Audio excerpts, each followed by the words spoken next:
Vamos meditar hoje num trecho da Palavra de Deus que está no livro de Apocalipse, no capítulo 8.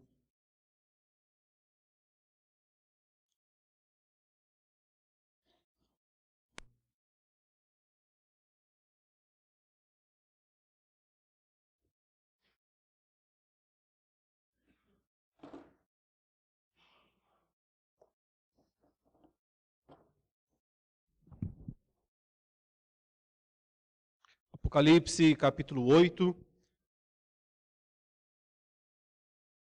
Vamos ler inicialmente até o versículo 6.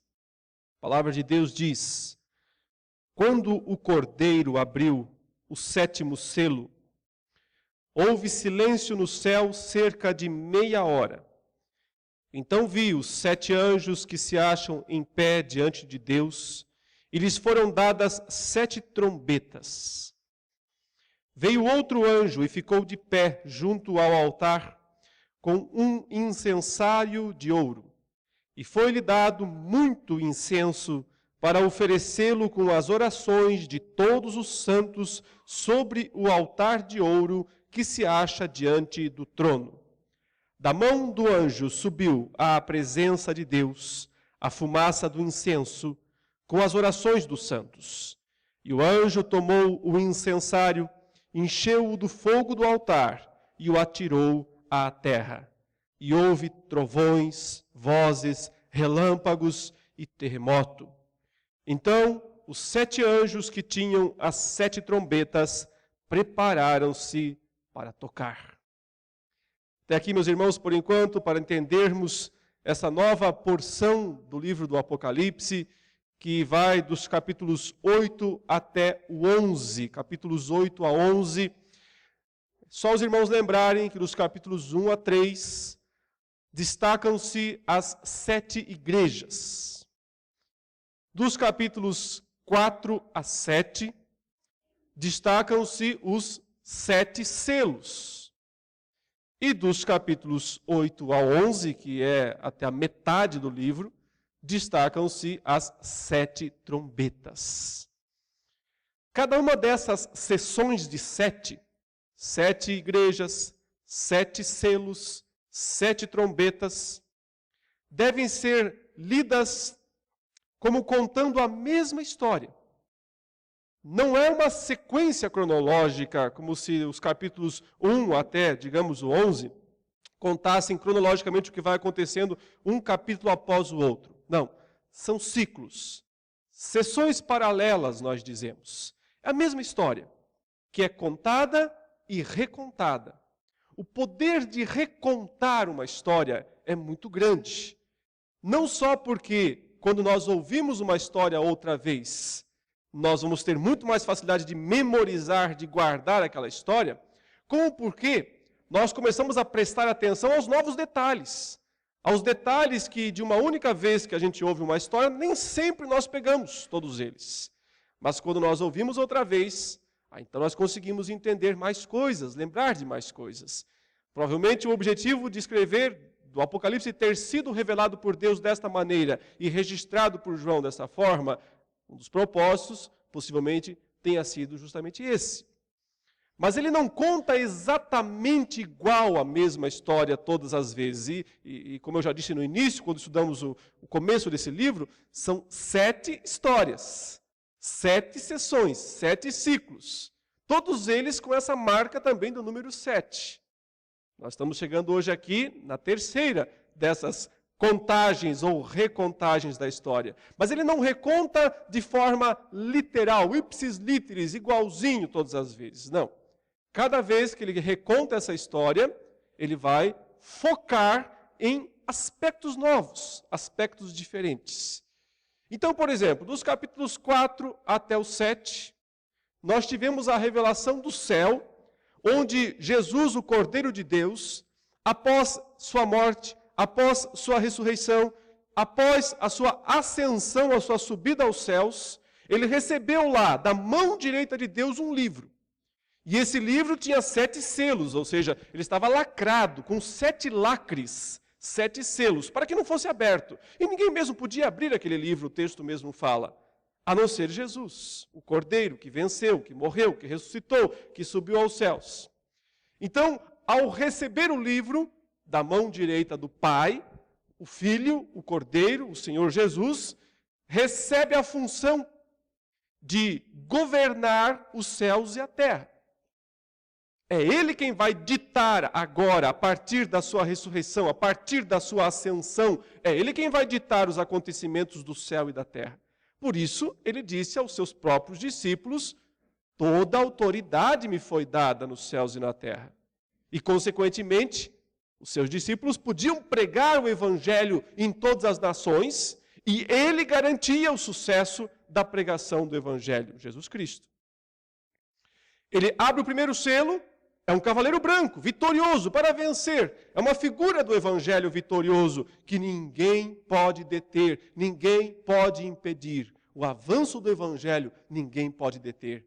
Ele é vitorioso e para vencer. Essa é a boa notícia. Sempre começa com uma boa notícia. Mas o Evangelho traz também consigo as lutas, as perseguições. Por isso os próximos 3 cavaleiros, dentro dos 6 selos, representam perseguição, guerras, fome, carências e morte, sofrimento.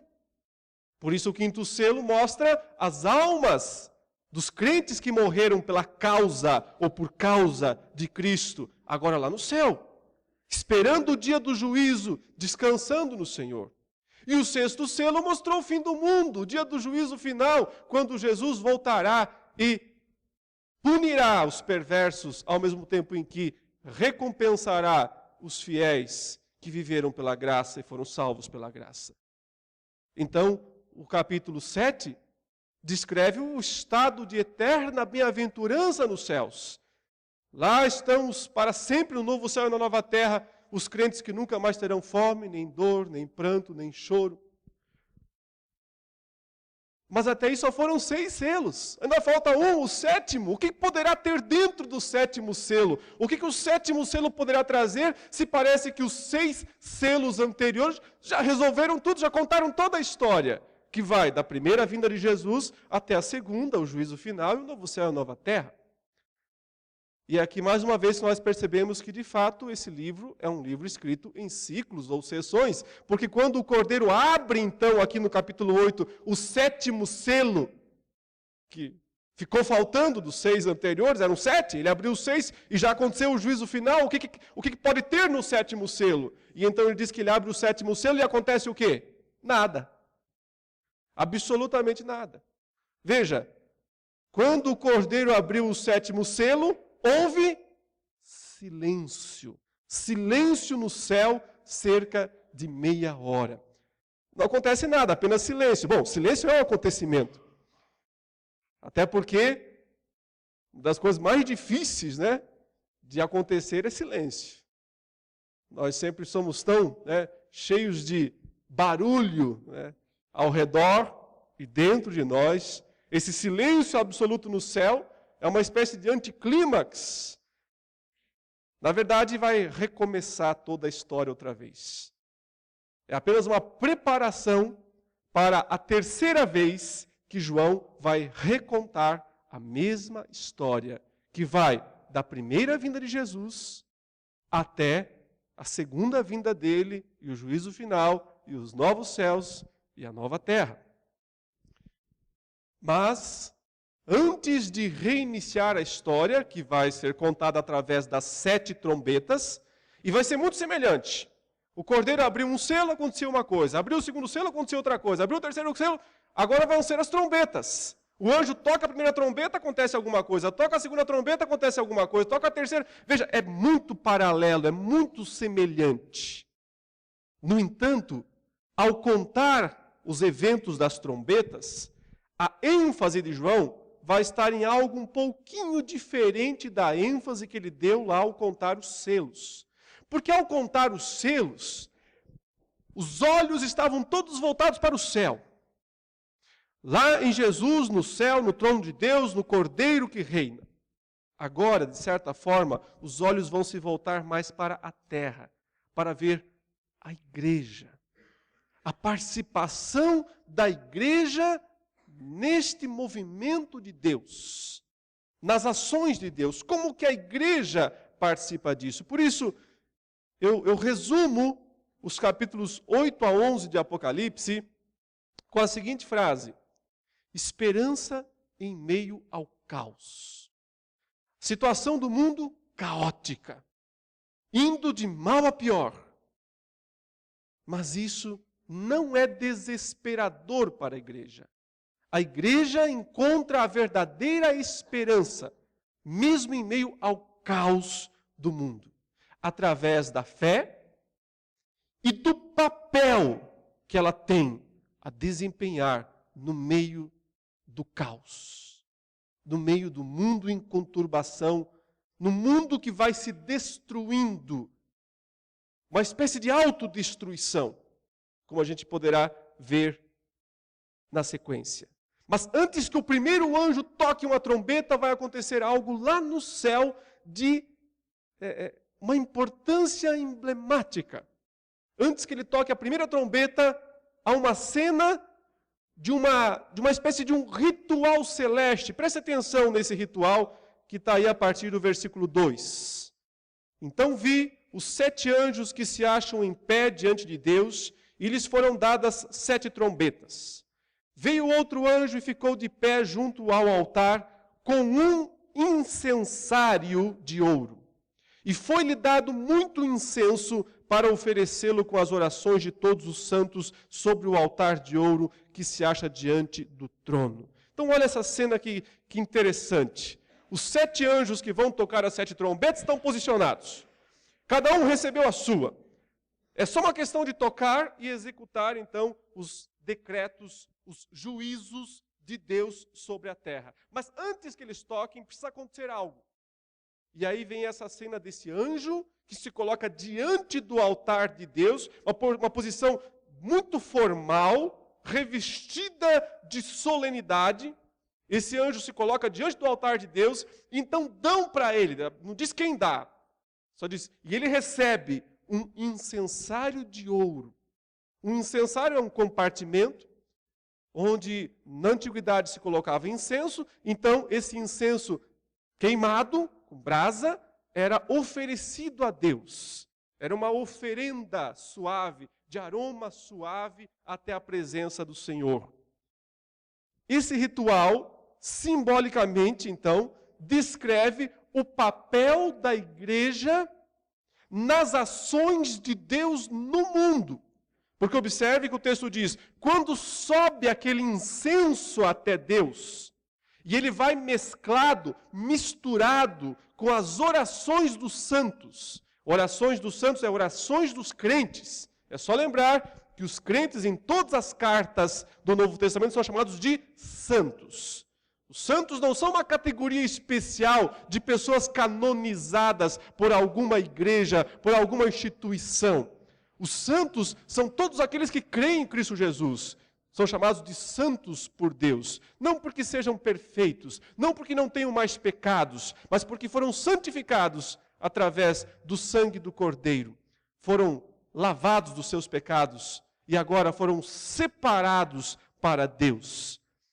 O incenso sobe até Deus, misturado com as orações dos santos. Qual é o retorno? Qual é a resposta? É imediata. O texto diz que quando subiu a presença de Deus, a fumaça do incenso com as orações dos santos, o verso 5 diz, o anjo tomou o incensário, encheu-o do fogo do altar e o atirou à terra. E houve trovões, vozes, relâmpagos e terremotos. Então, simbolicamente, essa passagem descreve para nós a participação dos santos, a participação da igreja no desenrolar do plano, do projeto de Deus, no concretizar-se dos decretos de Deus aqui neste mundo. A igreja ora ao Senhor, as orações sobem a Deus e Deus retorna, responde imediatamente, lançando à terra seus atos de juízo. Trovões, vozes, relâmpagos e terremoto são atividades julgadoras de Deus. É a manifestação da santidade de Deus diante do pecado, diante da corrupção. Quando Moisés recebeu as tábuas da lei no Monte Sinai, o monte inteiro tremia, havia vozes, havia fogo, havia terremoto. Todos esses simbolismos aqui do Antigo Testamento mostram a presença de Deus. É a presença do Deus Todo-Poderoso, a presença do Deus Santo em meio a um mundo dominado pelo mal, um mundo dominado pelo pecado. Então a reação não vai ser pacífica. Então vai haver isso, vozes, trovões, terremotos. Quer dizer, não há um encaixe muito perfeito, impossível mesmo, entre a santidade de Deus e a pecaminosidade humana. Mas o que fica de importância central para nós aqui é, nós participamos de tudo que Deus faz. E o modo mais importante pelo qual nós participamos é através da oração. O papel da oração, o poder da oração é algo que fica claro nessa passagem. Antes que os anjos toquem as trombetas, a igreja ora e o Senhor responde. Veja, portanto, que a igreja não é absolutamente passiva no que diz respeito aos acontecimentos deste mundo.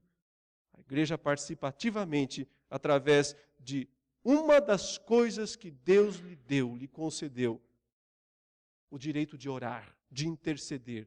Não fazer uso disso é perder, é ficar de fora, é não participar desse grande propósito de Deus. Através da oração, a oração do povo de Deus, dos santos de Deus, faz com que o poder dos céus se manifeste na terra, se manifeste no mundo para salvação e condenação. Claro que nós queremos sempre salvação, mas quando não houver salvação, então acontecerá condenação. Pois bem, então os anjos agora vão tocar as 7 trombetas. Elas vão se dividir em 4 iniciais e 3 finais. As 4 primeiras trombetas são muito semelhantes aos 3 cavaleiros que trazem destruição no mundo. As primeiras trombetas, as 4, afetam os elementos naturais e, portanto, indiretamente os homens. Diretamente estão sobre os elementos naturais e indiretamente podem afetar os homens. Mas as últimas 3, que são as piores, atacam diretamente os seres humanos, os ímpios, os perversos, através de ações demoníacas. Agora vejamos então as primeiras 4 trombetas, o poder destrutivo dessas primeiras 4 trombetas. Verso 7. O primeiro anjo tocou a trombeta, e houve saraiva e fogo de mistura com sangue, e foram atirados à terra. Foi então queimada a 1/3 parte da terra e das árvores, e também toda a erva verde. A primeira trombeta atinge o verde, as árvores, tudo aquilo que tem relação com as florestas, as matas, as plantações de uma forma geral. Note que é descrita aqui uma destruição, saraiva e fogo, gelo e fogo, os elementos mais destrutivos mesmo da natureza, atingem e destroem, com uma mistura de sangue, que tem a ver com morte. Isso é o que queima, diz aí, a 1/3 parte da terra, das árvores e também de toda a erva verde. As trombetas vão destruir apenas 1/3, sempre 1/3. Isso evidentemente não é a ideia de ser interpretado literalmente, mas nos mostra que uma boa parcela, uma grande parte do mundo sofre destruição através da ação das trombetas. Não toda a terra, porque Deus, na sua misericórdia, vai como que protelando a destruição de todas as coisas. Mas para o final, nós veremos então uma destruição global. Mas aqui nós vemos ainda uma ideia de parcialidade. É a misericórdia de Deus que ainda se manifesta e dá tempo aos seres humanos para que eles se arrependam. Veja que a segunda trombeta atinge toda a vida existente no mar. O texto diz: o segundo anjo tocou a trombeta, e uma como que grande montanha ardendo em chamas foi atirada ao mar, cuja 1/3 parte se tornou em sangue.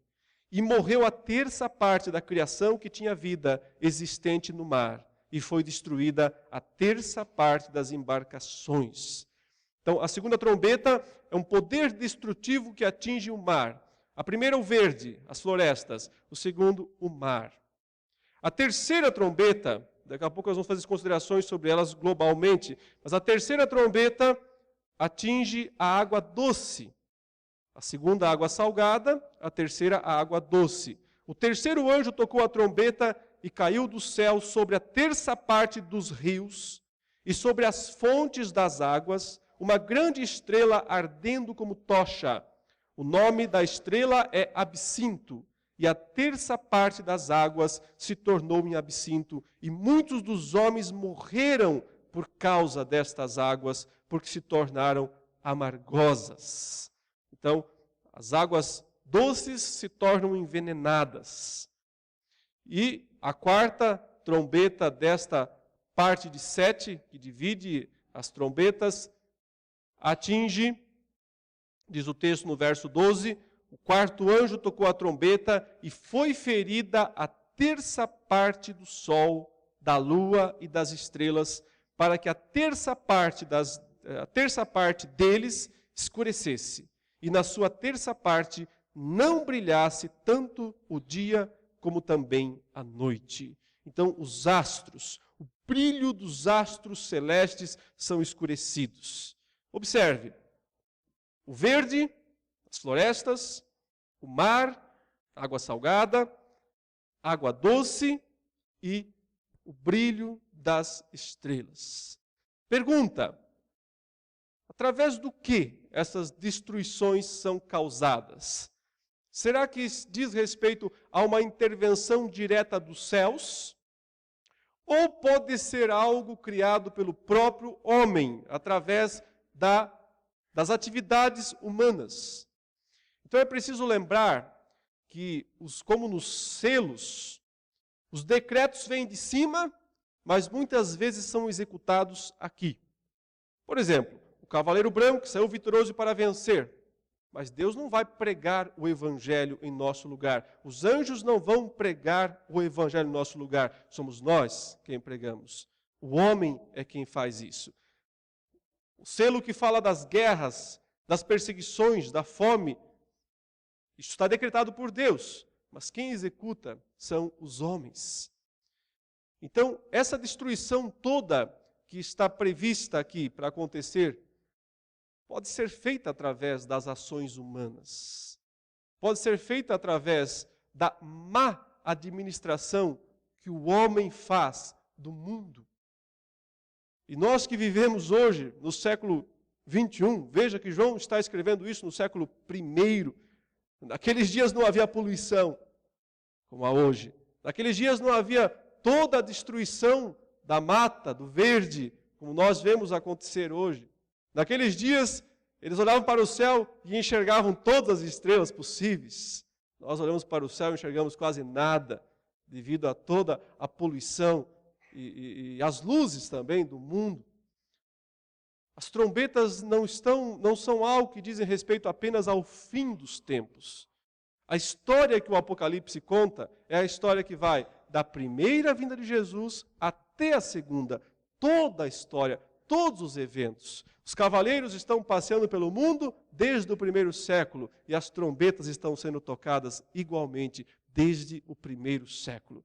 Porque contam a mesma história, porém sob uma nova ótica, sob uma nova perspectiva. Agora fica claro para nós que este mundo vai se degradar cada vez mais. Isso está determinado, está nos decretos de Deus. Mas não desculpa o ser humano, que é instrumento do mal, que é instrumento por sua má administração dos elementos naturais. Essas trombetas aqui atingem os aspectos da natureza, a criação de Deus. Só atinge o ser humano de maneira indireta, porque é claro, quando a natureza sofre, nós somos, por tabela, atingidos. Porque nós extraímos o nosso sustento, a nossa sobrevivência dos elementos naturais.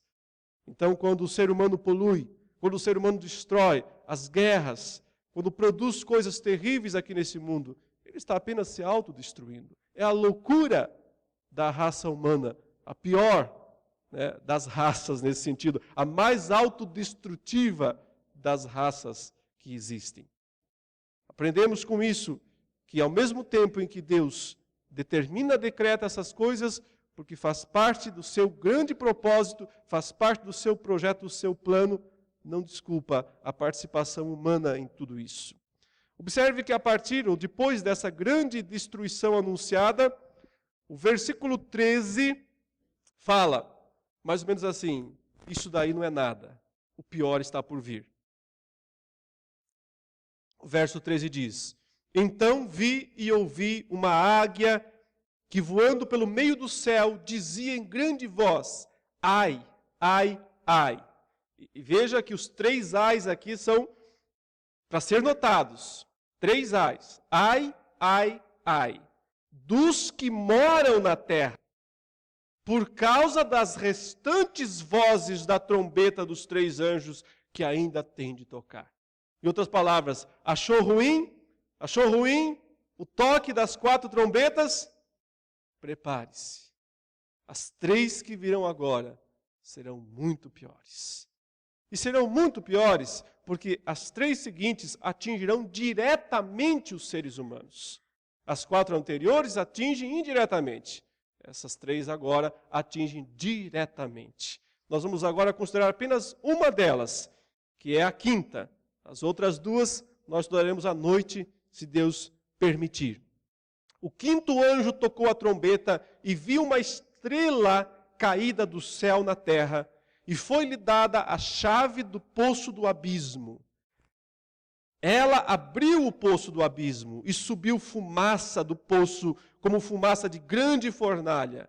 E com a fumaceira saída do poço, escureceu-se o sol e o ar. Também da fumaça saíram gafanhotos para a terra. E foi-lhe dado poder, como o que tem os escorpiões da terra. Foi-lhes dito que não causassem dano à erva da terra, nem a qualquer coisa verde, nem a árvore alguma, e tão somente aos homens que não têm o selo de Deus sobre a fronte. Foi-lhes também dado não que os matassem, e sim que os atormentassem durante 5 meses. E o seu tormento era como o tormento de escorpião quando fere alguém. Naqueles dias, os homens buscarão a morte e não a acharão. Também terão ardente desejo de morrer, mas a morte fugirá deles. O aspecto dos gafanhotos era semelhante a cavalos preparados para a peleja. Na sua cabeça havia como que coroas parecendo de ouro, e o seu rosto era como o rosto de homem. Tinham também cabelos como cabelos de mulher, os seus dentes como dentes de leão, tinham couraças como couraças de ferro. O barulho que as suas asas faziam era como o barulho de carros, de muitos cavalos, quando correm à peleja. Tinham ainda cauda, como escorpiões, e ferrão. Na cauda tinham poder para causar dano aos homens por 5 meses. E tinham sobre eles, como seu rei, o anjo do abismo, cujo nome em hebraico é Abaddon e em grego Apolion. O primeiro ai passou. Eis que depois dessas coisas vem ainda 2 ais. Certamente aqui, meus irmãos, a parte mais dramática, talvez, de todo o livro do Apocalipse, mostrando mesmo que o pior para este mundo está por vir. Algumas correntes de interpretação de Apocalipse são muito otimistas em relação a esse mundo, acham que esse mundo vai melhorar, acham que a pregação do Evangelho vai trazer uma era dourada de paz e prosperidade aqui nesse mundo. Triste ilusão essa. Esse mundo está reservado para o pior dos piores. A pregação do Evangelho em todo o mundo não tem a intenção de transformar esse mundo num paraíso, tem a intenção de separar as ovelhas dos bodes, tem a intenção de separar e mostrar a diferença daquele que teme a Deus e daquele que não teme. Aqueles que têm a marca, o selo do Deus vivo na sua testa e aqueles que receberam na testa ou na mão a marca da besta. A quinta trombeta, ou o primeiro ai dos 3 finais, mostra uma destruição, ou melhor, um tormento causado por forças demoníacas, autorizado por Deus contra os homens. O texto diz que não tem a marca de Deus na sua testa. E aqui o texto abre uma história que é das mais misteriosas da palavra de Deus, mas que nós precisamos de alguma maneira tentar entender o significado. Fala de um abismo. E fala que esse abismo está fechado. Mas que quando ele é aberto, saem desse abismo incontáveis seres destruidores. São descritos aqui como gafanhotos, do tamanho de cavalos, com cauda, com boca de leão, horripilantes. Não são seres literais. A descrição aqui não é de algum animal existente. Isso aqui é uma descrição de um demônio. Evidentemente que uma descrição simbólica de uma força demoníaca que será solta neste mundo. Nós aprendemos da palavra de Deus que quando os anjos caíram, quando os anjos pecaram contra Deus, seguindo o líder principal deles, Satanás, eles foram rebaixados da sua posição de glória nos céus e se tornaram criaturas de trevas, cada vez mais tenebrosos. Mas nós aprendemos que por um tempo parte desses anjos viveu no céu e depois foi lançado para a terra. Provavelmente a data, o momento específico em que os anjos foram expulsos do céu, tenha sido apenas após a ascensão de Jesus aos céus. Depois que ele morreu, ressuscitou e subiu aos céus, então que são expulsos dos céus boa parte destes anjos caídos, mas que permaneceram algum tempo lá nos céus. O próprio Satanás permaneceu lá por algum tempo. Tanto é que no livro de Jó, Satanás se apresenta perante o Senhor. Parece não haver empecilho para ele se apresentar perante o trono do Senhor. E dialoga, conversa com Deus e acusa Jó na terra. Inclusive foi o que Deus perguntou para ele: onde é que você esteve, Satanás? Onde é que você esteve? Ele diz: pela terra, percorrendo a terra, rodeando a terra. Então, ele tem um acesso à terra, mas também tem um acesso aos céus. E se apresenta e acusa diante do Senhor, acusa Jó diante do Senhor. Porém, Apocalipse 12, que nós ainda não estudamos, ficará para frente, fala que foi expulso do céu o acusador dos nossos irmãos, que era Satanás. Ele foi expulso quando Cristo subiu, após sua morte, após sua ascensão. Então, esses demônios, antigos anjos, agora estão na terra. Não podem mais voltar aos céus, não têm mais acesso lá, mas estão aqui na terra. Não são esses que estão descritos aqui no capítulo 9 de Apocalipse. Esses são outros anjos, também caídos, mas que seguiram Satanás na sua queda. No entanto, por alguma razão, foram aprisionados em algum lugar que ninguém sabe onde é, mas que é descrito aqui como sendo o abismo.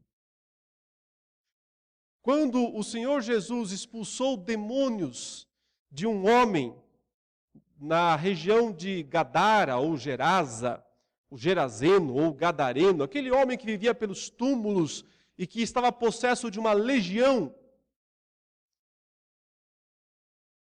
os demônios pediram algo para Jesus: não nos mandes para o abismo. não nos mandes para o abismo. Eles não queriam ser enviados para esse lugar, que a Bíblia não descreve, nem se deve fazer muitas conjecturas sobre como é o que é, só sabemos que existe esse lugar chamado abismo. E para esse lugar, aqueles demônios que possuíam aquele homem não queriam ser enviados.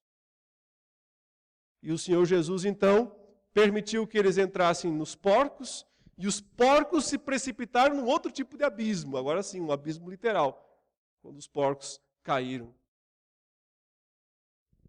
Aqui, João diz que o chefe desses demônios é o anjo do abismo, que em hebraico se chama Abaddon, e em grego Apolion. Apolion significa destruidor, mas Abaddon significa destruição. É um sinônimo para estado de morte, inferno, um sinônimo para inferno. Abaddon é sinônimo de uma outra palavra hebraica chamada Sheol. Embora Sheol, na maioria das vezes, significa apenas sepultura, o lugar para onde vão os mortos, no sentido de decomposição, abaixo da terra. O Abaddon parece ser um lugar um pouco distinto para onde, provavelmente, foram enviados esses demônios piores. Eu quero ler com os irmãos uma passagem que pode nos ajudar a entender essa, que está na segunda carta de Pedro, no capítulo 2, no versículo 4. Os irmãos podem abrir essa passagem. Segunda carta de Pedro, capítulo 2, versículo 4, diz: Deus não poupou anjos quando pecaram. Antes, precipitando-os no inferno, os entregou a abismos de trevas, reservando-os para juízo.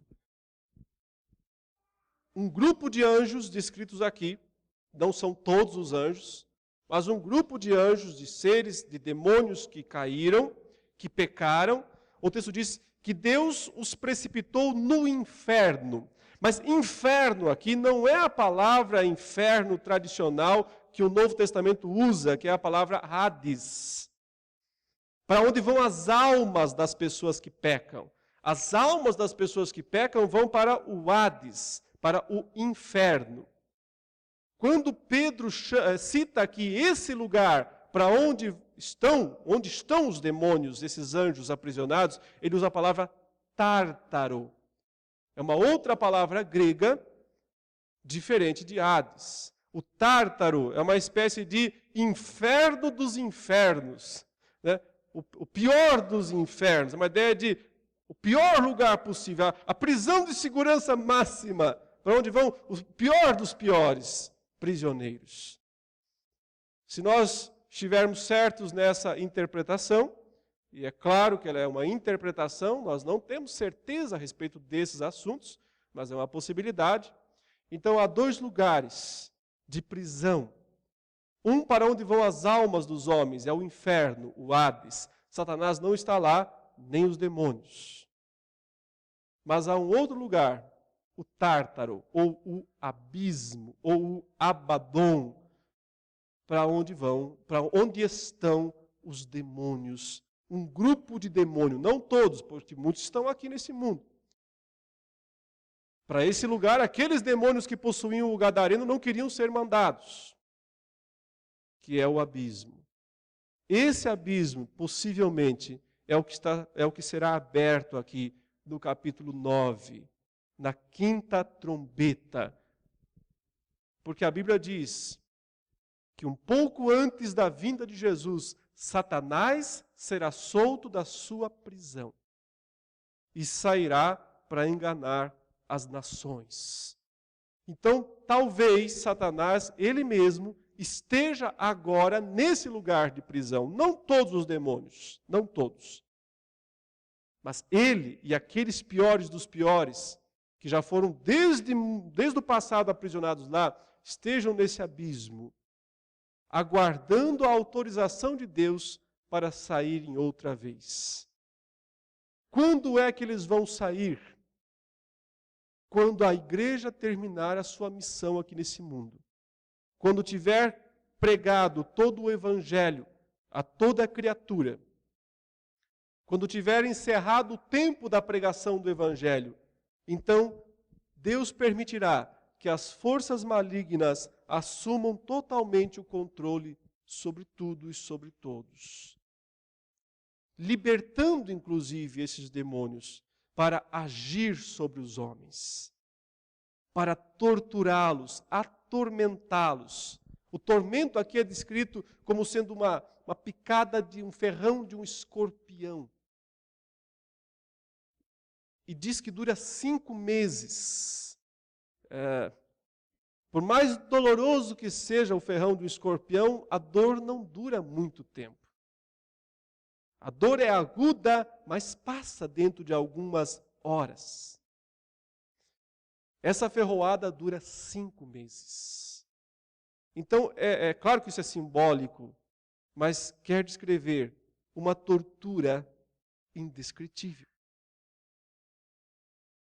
O que nós aprendemos até aqui, porque nós ainda vamos falar mais sobre esse texto à noite na continuidade desse estudo. Aprendemos que não há muita esperança para esse mundo. Apenas caos. Um aumento da destruição. Cada vez mais.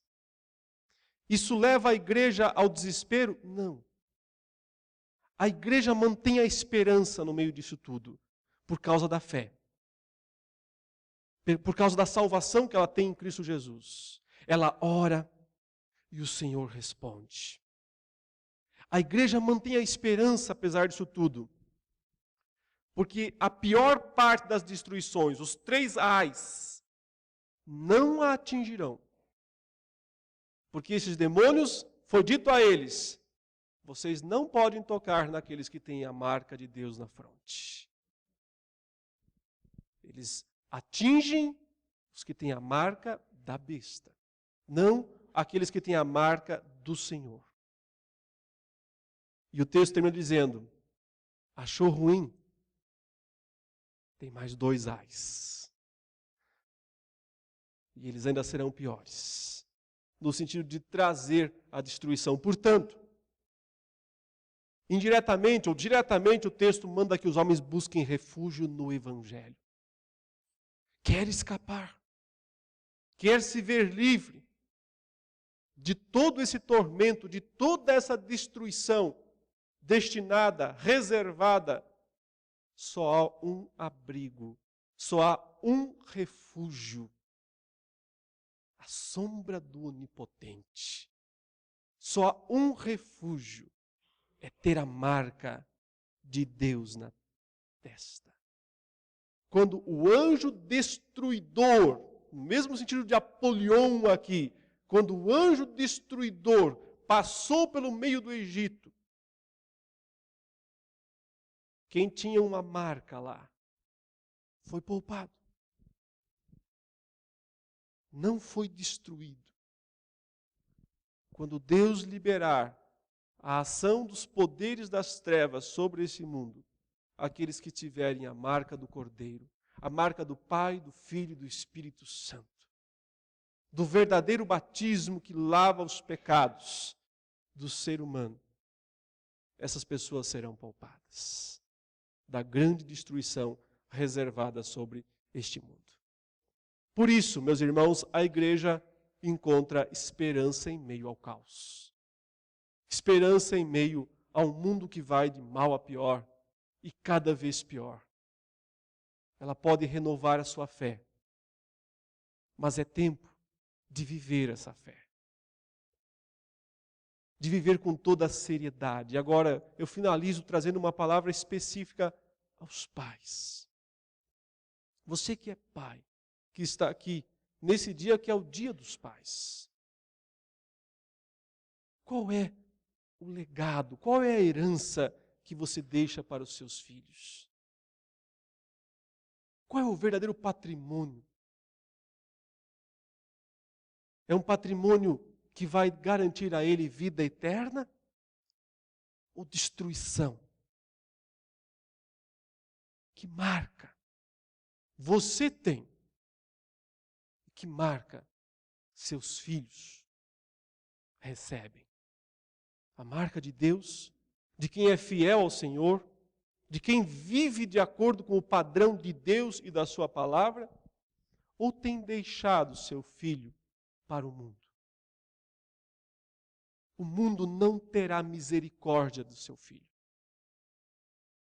Os demônios não terão misericórdia dos seus filhos.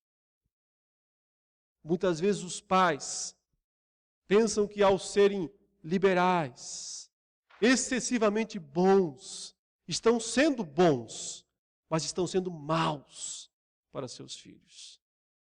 Porque o mundo e os demônios não terão misericórdia deles. Mas Deus terá. Deus terá, se os seus filhos possuírem a verdadeira marca de salvação, para serem assim livrados de todas as destruições que estão destinadas para este mundo. Vamos orar, meus queridos? Feche seus olhos.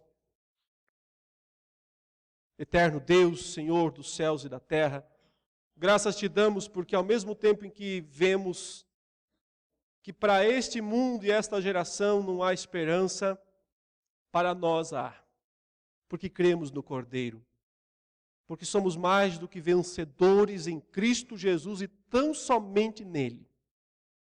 E isso nos faz ter fé e esperança no mundo vindouro que está sendo preparado para nós.